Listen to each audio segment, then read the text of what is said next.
What's going on, folks? Welcome to the bar. Hope you're all doing well. And if you're in the Northern Hemisphere, I can't believe summer is pretty much over. It's weird to think that fall anime is going to be starting up soon. Unfortunately, My Hero Academia isn't going to be among the anime that we get to watch. But those that are fans of Jujutsu Kaisen, you're going to be excited because Studio Mappa is making the animation for that show. I hate to say that I kind of have really high hopes for Jujutsu Kaisen, or rather Studio Mappa, but they're the animators for the God of High School, and they shot the bar up again with their animation. So I'm interested to see what they do with Yuji and company. As for today, I figure with last week being a big decompression of events, and this week being the week before Vigilantes release week, we take a closer look at some of the scenes from the last chapter and talk about them a bit more. Also, I'm getting more and more into streaming as the fall and winter rounds the corner, so if you could do me a solid and follow me on Twitch at The Bacon Temptation, I'll make sure the link is in the description down below, but since I'm pandering to you about that, I might as well remind everyone to subscribe to the channel because this is the best bar on the internet to drink, smoke, and read manga. Now enough about that, let's go grab a drink.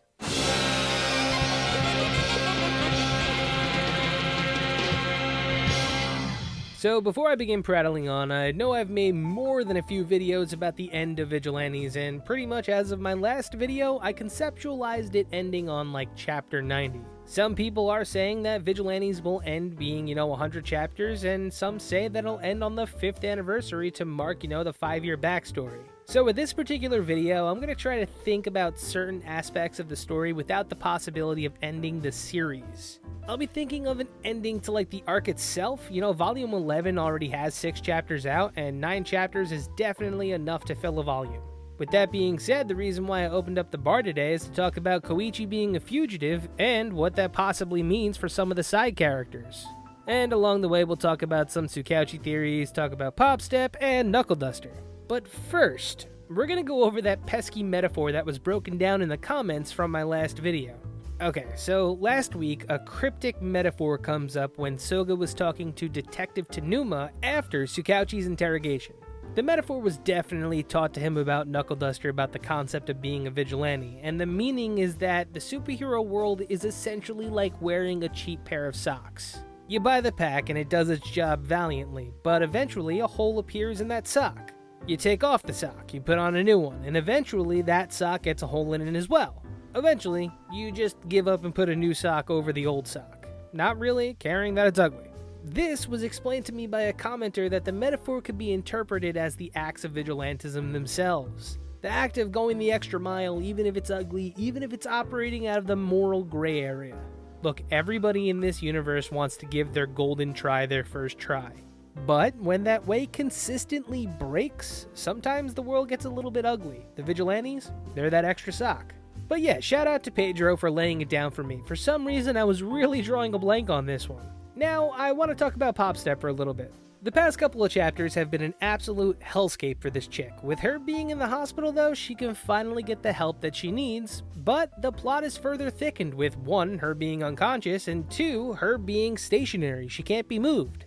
And the biggest takeaway from the last chapter should be that the surgery was successful and Queen Bee has been removed from Pop Step. I know she has a bandage over her eye, but I think it's pretty quick to assume that she doesn't have an eye anymore. Knuckle Duster ripped Queen Bee out of his daughter's eye using forceps in the middle of a back alley after punching her in the chest with electric knuckles to bring her back to life. So, if the hospital couldn't keep her eyeball intact after all of that, why the hell are we going to hospitals anyway? Also, the fact that she can't be moved, it's a huge debacle in itself. In the beginning, the investigating detective, Tsukauchi, even thought that this whole maximum security hospital was a little bit overkill. But upon Pop being brought to the hospital, there was already 2 suspicious phone calls inquiring as to where she was. So yeah, I know I gunned on Tsukauchi a little hard in my last chapter, but for him to be this oblivious to everything that's going on, it kinda just pisses me off. But I think that there's definitely a possibility in the next chapter that he could confront Koichi. My recurring theme for this video is going to be pretty much anybody willing to reach out to Koichi and stop him before, he continues doing what he's doing. I said this at the end of my last review that Koichi is taking a step into that moral gray area that vigilantes normally do, but, Koichi was never that type of guy to aggressively take the law into his own hands. Now he is. And I know you're probably thinking, wait, he's a vigilante, of course he's kind of been an aggressor sometimes, but every time it feels like Koichi has thrown the sweater on, it was always to help somebody out or, save somebody in distress. He never put the sweater on to go out and actually proactively hunt down a criminal like Knuckle Duster did. I think he needs to be pulled back from the ledge a little bit, which brings me to thinking, what if an encounter with either of the Tsukauchis might help do that? We know from a few months ago that Makoto is on her way to Japan to help defend Popstep and Koichi. One scenario could be that Makoto shows up and tries to talk some sense into Koichi.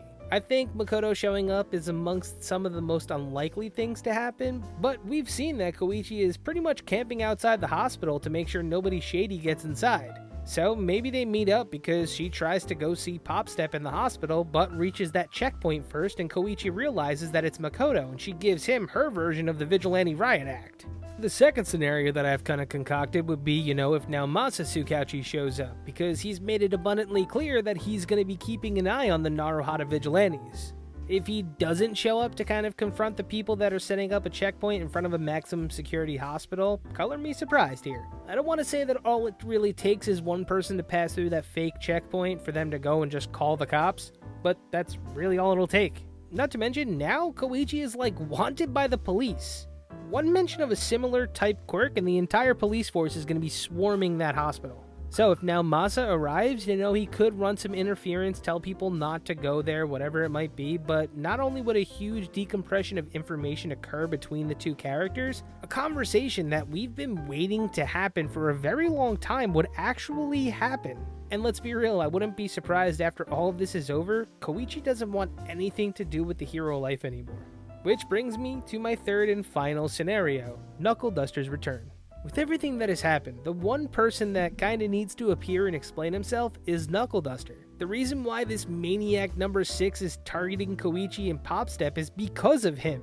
Yeah, Soga gave Koichi as much information as he had about Knuckle Duster's leave, but that doesn't justify what's going on. Koichi is certainly stumbling, and the person who needs to pull him back is his teacher. The letter that Knuckle Duster left behind describes Koichi as somebody that wouldn't stay down, and throughout the course of Vigilantes, Knuckle Duster really hasn't appeared to Koichi as a very big voice of reason. I mean, this is a guy that punched a hero in the face because, someone shouted a villain. And since Popstep is incapacitated, somebody has to approach Koichi and let him know that this is not the way.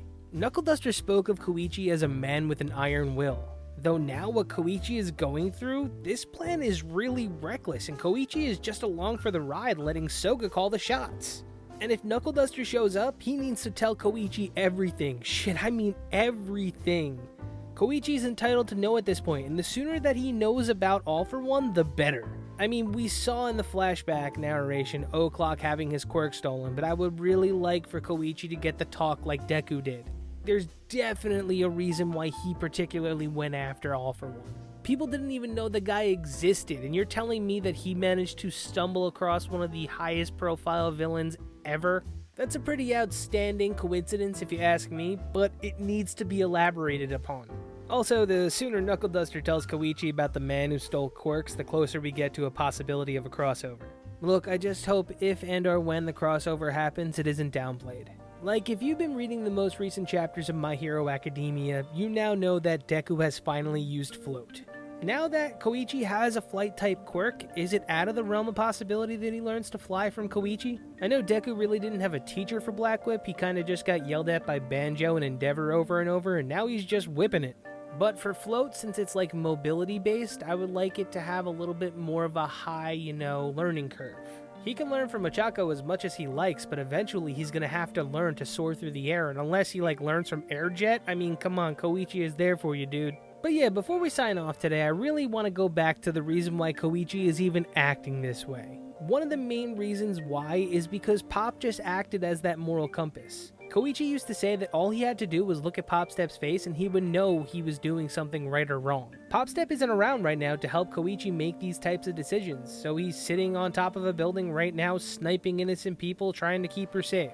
I'm sure Koichi understands the gravity of what he's doing, but at the same time I don't think he understands what he's doing can literally end his hopes forever for being a functioning member of society. My predictions for the coming chapter is either that we get a chapter from the point of view of number 6, or somebody confronts Koichi on the rooftops. Hopefully they let him know that suspecting every person that passes by is hugely paranoid and he can't go around assaulting innocent people for taking a picture. Personally, I think the latter is more likely to happen. I mean, how long can you camp out on a roof before people start realizing what's up, right? But yeah, that's gonna do it for today's video. Big shout outs to the comment section for this video. Without you guys, I would not be able to understand sock metaphors. Also, a quest to get sponsored by Dunkaroos has begun. I don't know how, but I'm gonna make it happen, goddammit. I will be paid in cinnamon cookies shaped like kangaroos. Cheers.